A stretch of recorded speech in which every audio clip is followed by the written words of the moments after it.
Welcome to Blast from the Past. Today, we'll be taking you to the front lines of the Civil War with an interview of famous Civil War nurse Clara Barton. Many people have heard of the Civil War, considered by some to be the bloodiest war in American history. However, most images portray a man's world, with male soldiers, doctors, and political leaders. In fact, at the time, a proper woman was expected to be polite, quiet, modest, and kind.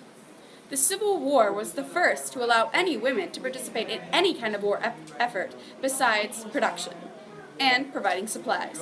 This is the story of women on the field. The largest, best known, and only legally allowed example of frontline assistance was nursing. This was the option for those that didn't want to fight themselves, but still help the army on the battlefield. Along with doctors and surgeons, they were often working in difficult conditions, helping patients with tents with extremely limited supplies. Unfortunately, many also experienced unfair treatment from their male counterparts, leading some, like Sarah Edmonds, to disguise themselves as men. However, many persevered and stayed with their respective armies for the entire war. Because they were less likely to die than soldiers, nurses' diaries often provided accounts from the duration of the war. The Union and Confederacy had their differences in their nursing operations. The Union would not consider a nurse unless she was over 30, healthy, plain-looking, and wearing plain clothes. The Confederacy genuinely regarded women as too delicate to participate, but many did anyway without pay because they wanted to help their country. Neither the Union or Confederacy had an official uniform, but both genuinely wore dark dresses with white aprons and a bonnet.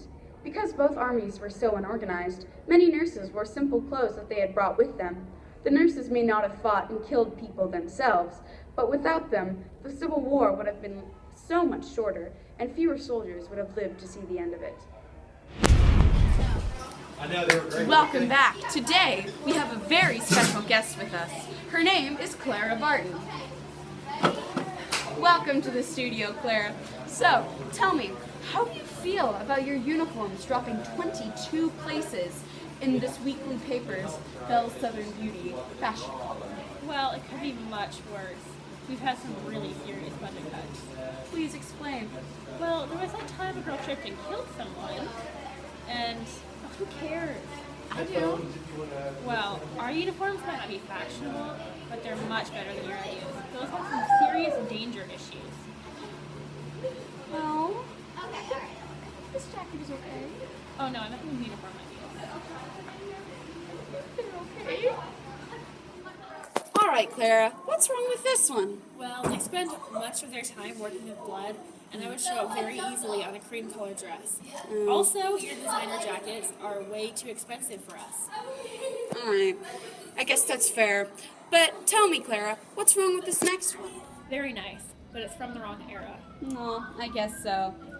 Well, I'm afraid that's all the time we have for your interview right now. Thank you for coming in and have a nice day. Thank you. Another, smaller and more obscure group of women were the soldiers. Only around 400 women were ever discovered or revealed that they had fought.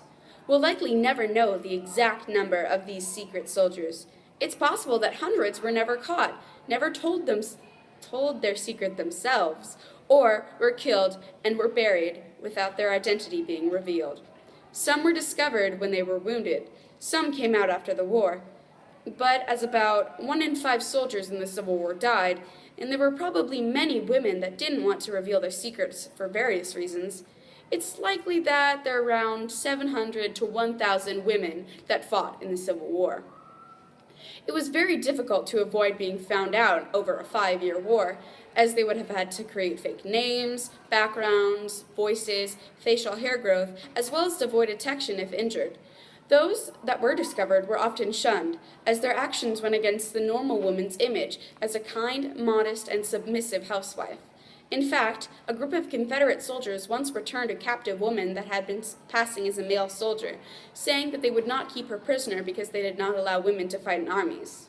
And now, a word from our sponsor. Are you tired of scrubbing bloody war clothes? and hauling dead bodies. I know I am. If you're sick and tired of watching your husbands and sons do all the dirty work, then you might want to invest in our product. Mary Pittman's genuine mule hair mustaches. With this product, you can illegally disguise yourself as a man and enter the Civil War with little chance of survival. So call now at 666-668-9204 for only $19.99. But wait, if you order now, you can receive a free men's jacket doused in 1862 style axe. So order now. Our final, smallest, and rigorous group were the spies.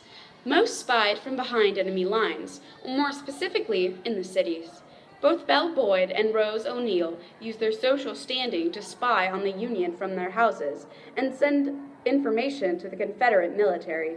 Both were captured and jailed, though they continued to try to provide information until the end of the war. For those that couldn't use their social standing often used their knowledge of the countryside to find rebel camps to attack. Harriet Tubman, the famous Underground Railroad conductor and former slave, was one of those spies, scouring the southern countryside she knew so well to help the Union. Once the Civil War ended, many women returned to their normal lives, work in the home and childcare. Many women risked their lives without any recognition, fearlessly fighting for their beliefs amongst a sexist culture. They were turned down and beaten, but the women of the Civil War still shine. That's all for now. See you next week.